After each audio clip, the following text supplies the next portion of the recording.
시청자 여러분 안녕하십니까. 부텐토입니다. 오늘 저와 함께 하실 내용은 중개대상물 확인 설명서 중에서 1.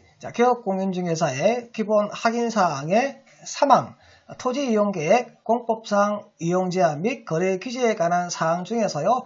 양이 너무 많아가지고요. 오늘은 첫 번째 파트에서요. 반 정도를 구성을 해서 함께 얘기를 해볼 건데요. 이 부분을 어떻게 정확하게 기재하기 위해서 어떤 내용을 검토하고 어떻게 기재하는지를 하나하나 같이 배워보도록 하겠습니다. 먼저 확인 설명서에 사망에 대한 토지이용 계획 및 공법상 이용 제한 및 거래 규제에 관한 사항에 제가 다 체크를 해 두었습니다. 이렇게 표시된 부분의 내용을 어떻게 기재하는지에 대한 부분 그리고 무엇을 보고 기재하는지에 대한 부분을 지금부터 제가 하나하나 설명을 드릴 테니까 그 내용을 보고 여기 함께 기재를 해보도록 하겠습니다. 용도, 지역, 지구, 구역의 작성에 대해서 함께 해보겠습니다.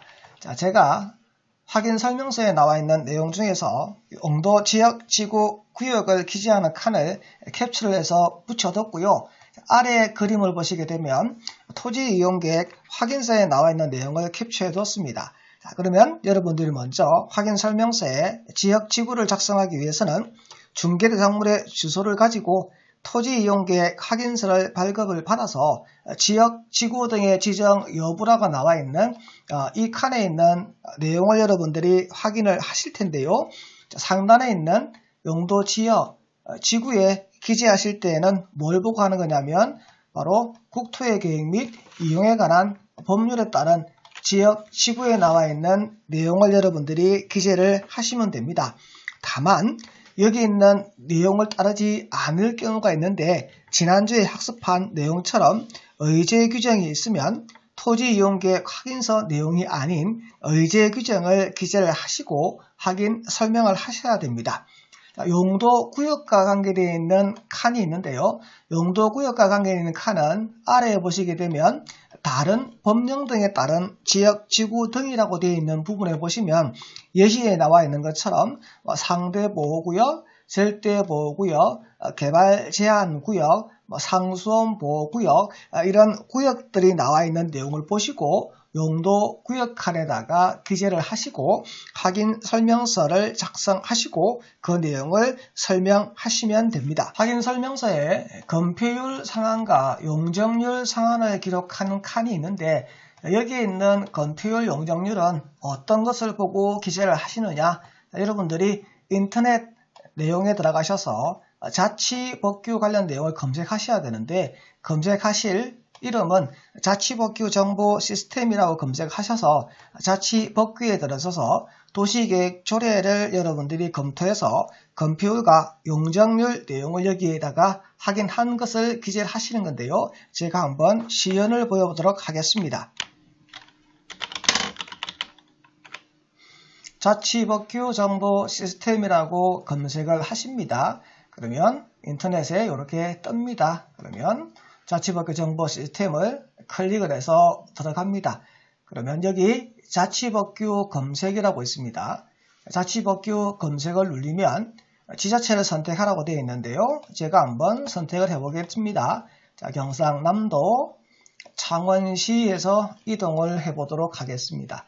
자, 창원시 조례를 검색하시는 자치법규 정보 시스템이 왔고요. 자, 법규명에다가 도시계획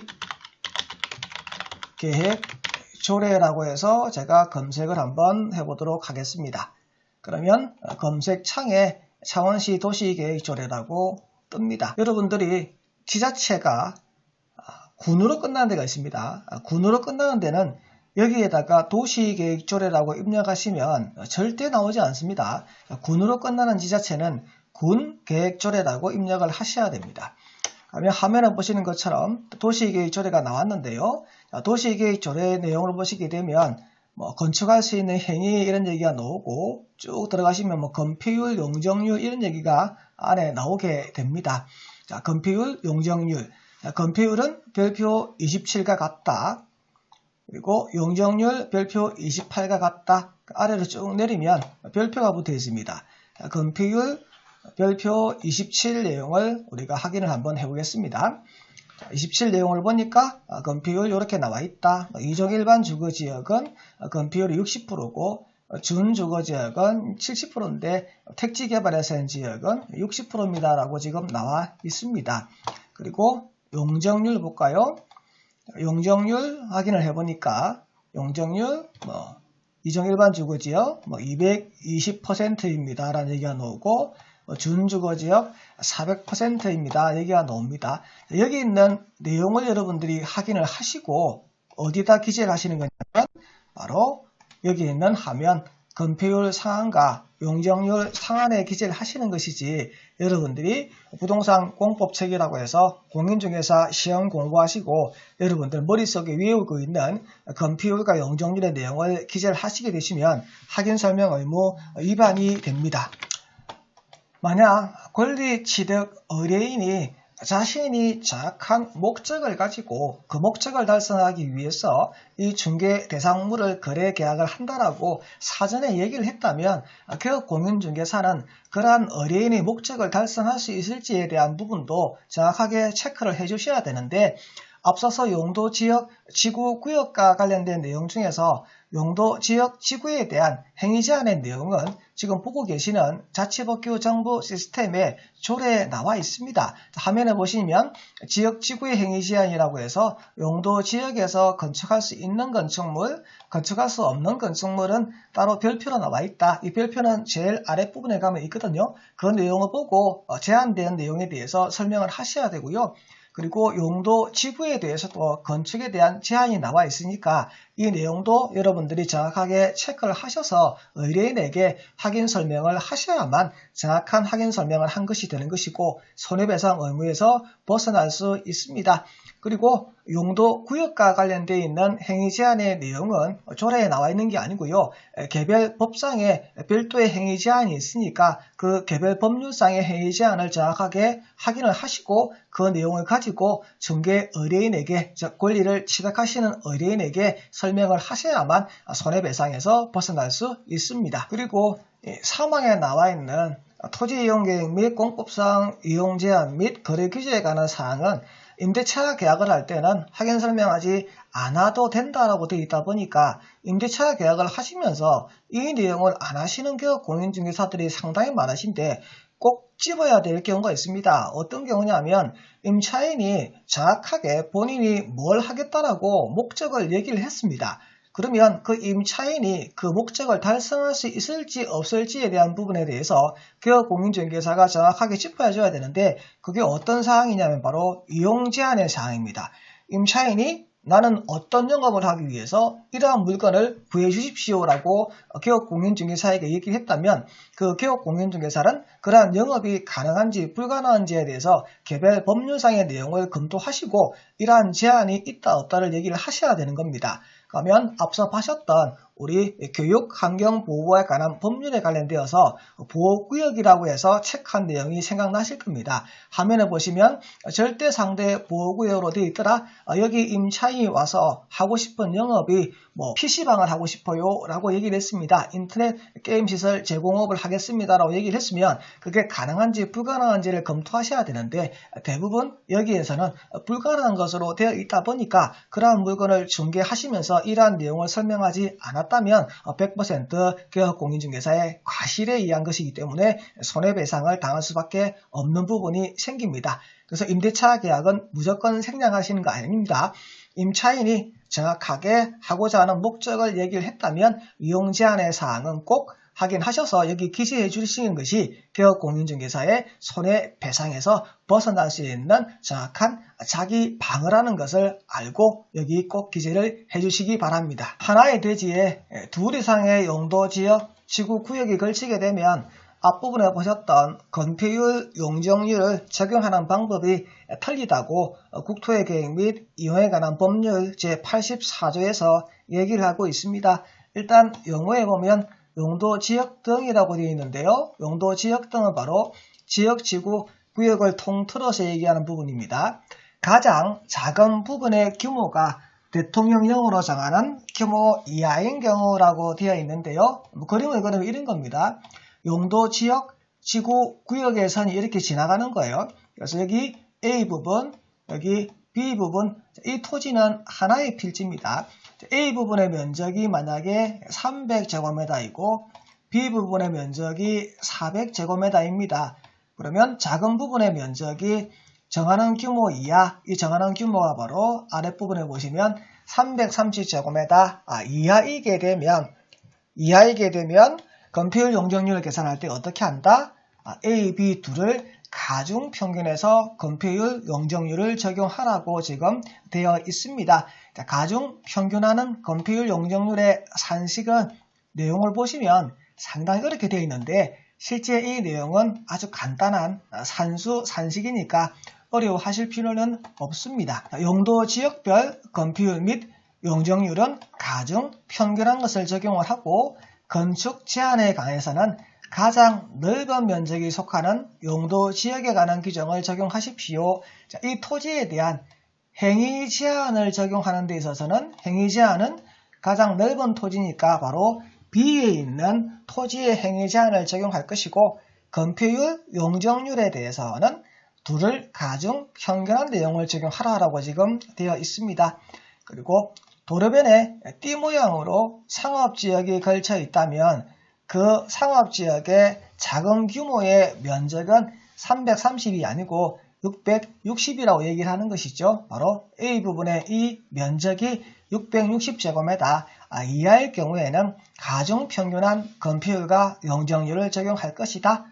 660제곱미터 초과하면 건폐율 용적률 각각 적용할 것이라고 국토계획법 84조에서 얘기하고 있습니다. 가중평균한 건폐율과 용적률이라고 앞부분에 보셨던 수학의 산식이 막 나와 있었는데 걔를 풀어보게 되면 간단하게 이렇게 정의가 됩니다. 밑에 전체 대지 면적 되어 있는데요. 전체 대지 면적은 이거 두 개를 더해주면 되는데 그림으로 그리면 이렇게 되는 겁니다. 하나의 토지가 있었는데 용도 지역선이 지나갔는데 여기가 A 부분으로서 300제곱미터이고 여기가 B 부분으로서 320제곱미터입니다. 라고 얘기하는 것이죠. 자, 330제곱미터 이하이게 되면 A, B 두 부분에 대해서는 가중 평균한 건폐율과 용적률을 적용한다라고 얘기를 했습니다. 그러면 대지 면적에는 300 더하기 320이니까 620이 들어간다 이렇게 되겠죠. 그죠? 그리고 A 부분의 면적은 300이 될 거고요. 자, B 부분의 면적은 320이 될 겁니다. 그리고 건폐율과 관련돼서 한번 얘기를 해볼까요? 자, 이종 일반 주거지역은 건폐율이 60%예요. 그럼 이렇게 60을 적용해서 하나를 계산을 하고요. 그리고 B 부분과 관련되어서요. 준주거지역과 관련되어서 이 건폐율은 70%거든요. 그럼 70% 이렇게 적용을 해서 답을 구하라 이렇게 됩니다. 그래서 이거 구해보게 되면 65.16%라고 해서 가중평균한 건폐율을 우리가 구할 수 있습니다. 간단하죠. 우리가 배웠던 산수의 산식이기 때문에 정확하게 나와 있는 면적과 건폐율 용적률에 대한 부분을 지자체 조례에서 찾아서 그걸 대입해서 그냥 나누기만 한번 해주시면 됩니다. 그러면 2번 문제 한번 저희가 보시도록 하겠습니다. 자, 이번에 보시면 340과 340, 350이면 330제곱미터를 초과했습니다. 초과했으니까 건폐율 용적률은 각각 적용하겠죠. 그리고 행위 제한도 각각 적용을 하도록 되어 있습니다. 그러면 나머지 3번 문제 한번 볼까요? 3번 문제를 보시게 되니까 300제곱미터와 340입니다. 그러면 전체 대지 면적은 640이 될 거고요. A 부분의 면적이 300이 될 거고 B 부분의 면적은 340입니다. 용적률을 관련해서 하셔야 되는데 우리 이종 일반 주거지역은 용적률이 창원시 조례 아까 보셨던 내용을 보면 220%의 용적률을 갖고 있고요. 그리고 준주거지역에 대해서는 400%의 용적률을 가지고 있습니다. 자, 이걸 계산을 하게 되면 315.62%라는 용적률 가중평균을 우리가 구할 수 있습니다.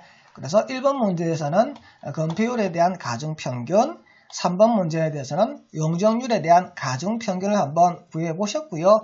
그리고 그 면적이 최소 면적 330제곱미터 이하가 되게 되면 행위 제한의 부분에 대해서는 그 중에서 큰 토지 부분, 큰 부분에 대한 행위 제한을 따른다라고 했기 때문에요. 준주거지역에 대한 행위 제한을 따른다라고 이렇게 되어 있습니다. 어렵지 않죠? 쉽습니다. 산수 문제이기 때문에 그렇죠. 화면에 보시는 토지 이용 계획 확인서의 내용을 가지고 설명을 드리겠습니다. 도로변의 띠 모양의 상업지역이라고 해서 화면상에 보시게 되면 이렇게 빨간색 부분으로 표시되는 부분을 제가 별표를 해왔고요. 그리고 노란색 부분을 제가 네모를 해놓겠습니다. 노란색 부분이 바로 3종 일반 주거지역이고 빨간색 부분이 바로 일반 상업지역입니다. 앞서 배웠던 내용 중에서 도로변에 띠 모양으로 상업지역이 지정되어 있으면 그 규모의 면적이 660제곱미터 이하이냐 초과이냐 해가지고 구분을 한다고 했습니다.